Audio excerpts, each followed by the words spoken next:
my, what a coincidence this is. Traveler, Paimon?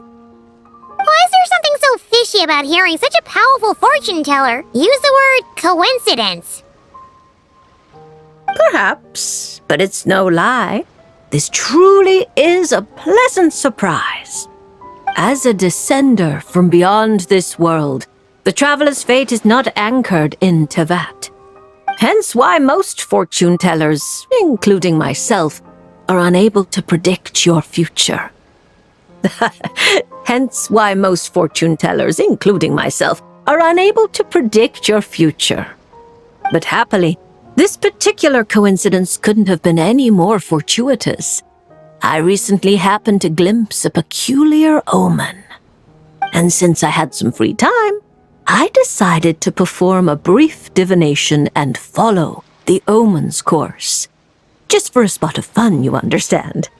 Oh yes, and while I was following this omen, I caught a few ethereal threads of fate and glimpsed the faces of their owners. Here, take a look for yourselves.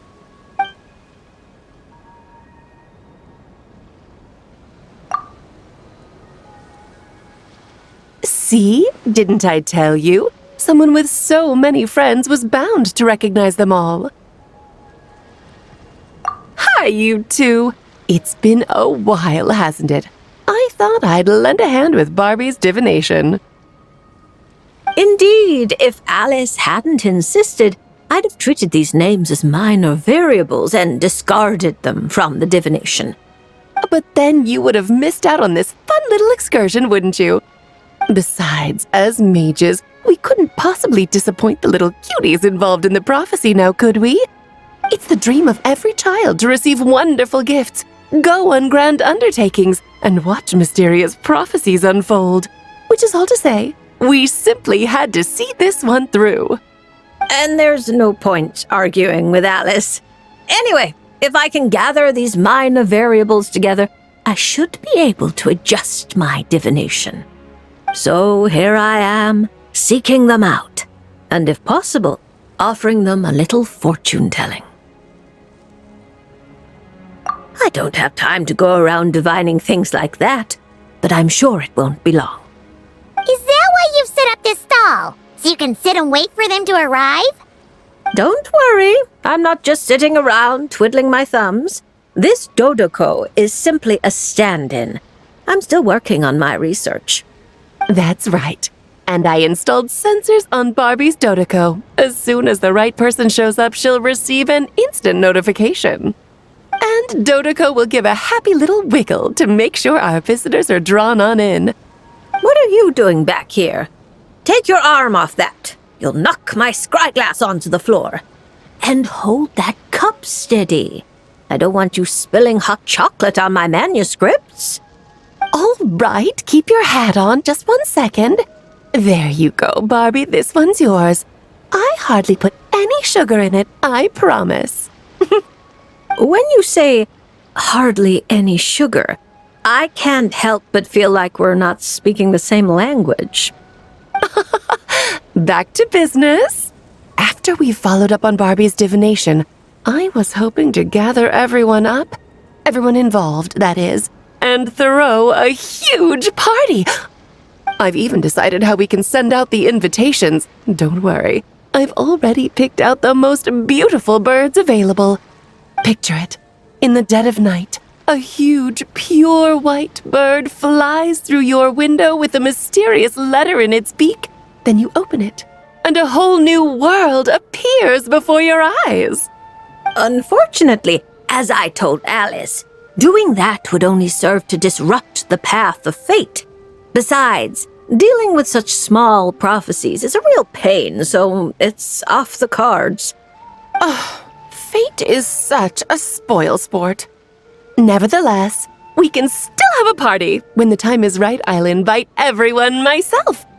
And as I do hate waiting for parties, Traveler, Paimon, can I leave the job of bringing your friends here to this stall to you? Then we'd be the ones disrupting the path of fate, right?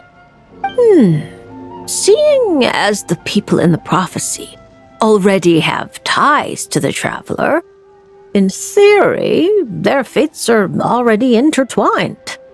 If the traveler steps in to invite them and hurry things along, it shouldn't have too large an effect on the divination. Reliable as always. For the sake of the party, it's in your hands. I promise to save you the best seats, closest to the cake. Barbie, why are you tearing that paper apart? What are you doing? I'm using it to plug my ears. Between you and Nicole, if my head isn't hurting, then my ears are. Ugh, I miss Octavia.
So what you're saying is that this card I drew is actually pretty good? Fate is simply fate. It makes no distinction between bad and good. However, talking solely about the upright strength card you drew, one of its interpretations actually fits your profession well. This card symbolizes passion, courage, confidence, and desire, as well as perfect, unfaltering love. No matter what surprises fate throws your way, I believe you will take control and steer a steady course. Oh, don't flatter me. By our rules, a good fortune means paying extra for the reading. Here, I'll leave my coin pouch with you. If you have time, could you read the fortunes of my crew? Haha, that's the first time I've received a request like this. We've sailed this ship from one corner of Tevat to the other, braving the winds and waves. After so many years at sea, there isn't one among them who doesn't harbor troubles of their own. I may be their captain, but there are things even I can't help them with. So, running into a fortune teller like you, it made me think you might be able to help set their minds at ease. As for recompense, that won't be a problem. We've done good business on our way here and dragged in quite the haul. As intriguing an offer as that is, I'm afraid I'll have to pass. I fear there aren't enough cards in my deck for such a sizable crew. Ah, Traveler, Paimon. I haven't seen you in a long time. Are you here to have your fortunes read too? I'm here on business, of course, and to help a certain someone scout out new trade opportunities while I'm at it. Our esteemed Tianxuan, of course. Who knows what kind of scheme she's cooked up this time. A few days ago, completely out of the blue, she tells me there's good business to be had in Fontaine. Doesn't ask my opinion, just whips out a detailed itinerary and tells me to follow the trade route it outlines. Turns out, she'd already sent people to scout ahead. I haven't had any urgent business lately, so I went along with the whole thing.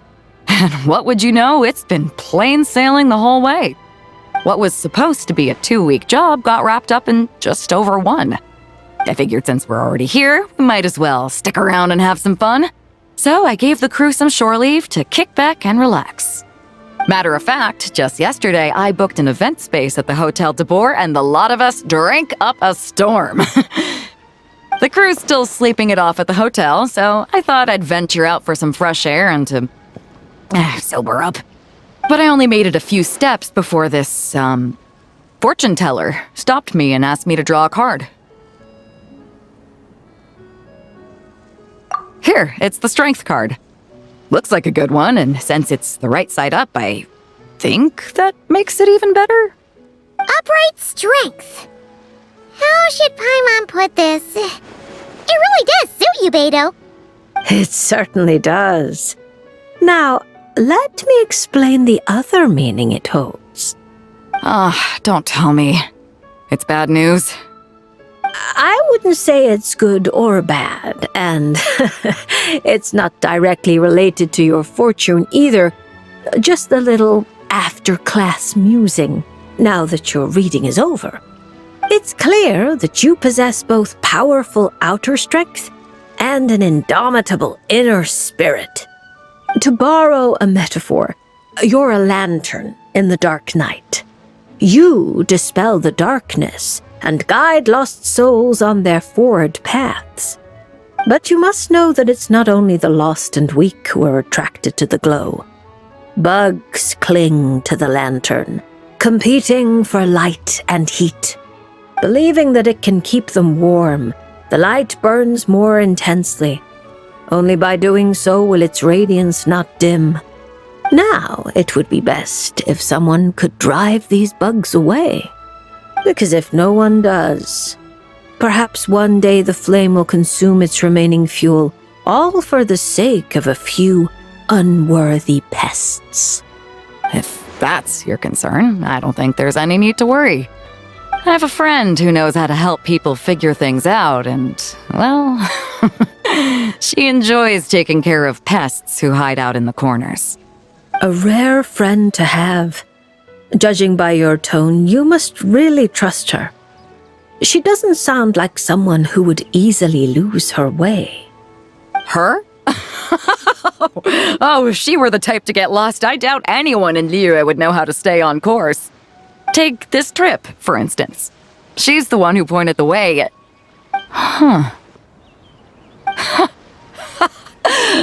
It all makes sense now. I was just thinking, if she really wanted to do business, there's no way she'd let me kick back and relax. So basically, Ningguang just wanted to give you a holiday. But why make you take such a massive detour? Well, I'm sure she'd say something like, "Some detours are needed. Only by taking them can the shortcuts be found." I'll never be able to unravel the twists and turns of her mind. Well, she still needs me to help expand her trade routes, though, so it's not like she'd do me harm.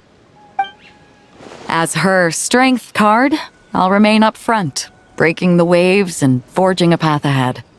Whoa! Oh, look at the time. I'd better head back and check on my crew. See if I can't sober them up a little, get them shipshape and ready to sail. Traveler, Paimon, Lady Fortune Teller, I hope to see you around. This card is a rare treasure. Can I keep it? Oh, probably not, right? I'll just take one last look. A light that guides the lost, and those who come for more than its glow. Interesting. If I have the time, I should pay another visit to Liyue.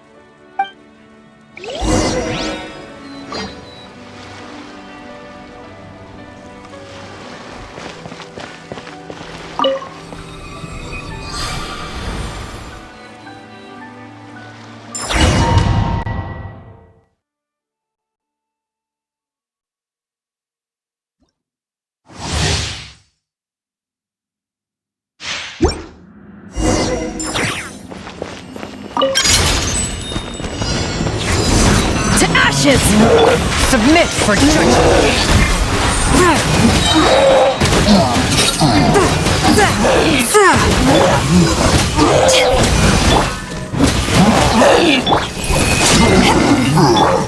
Spirit Blade! Attack! Power that ended Python! Submit for judgment!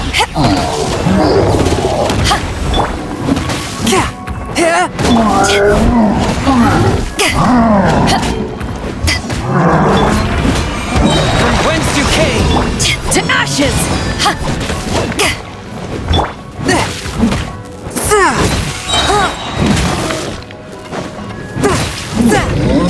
One with my blade! Spirit Blade!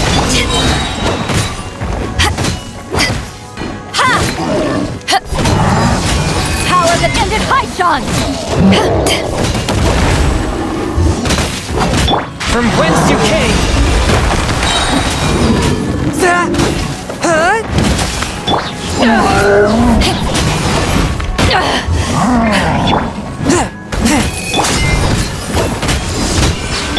Submit for To ashes!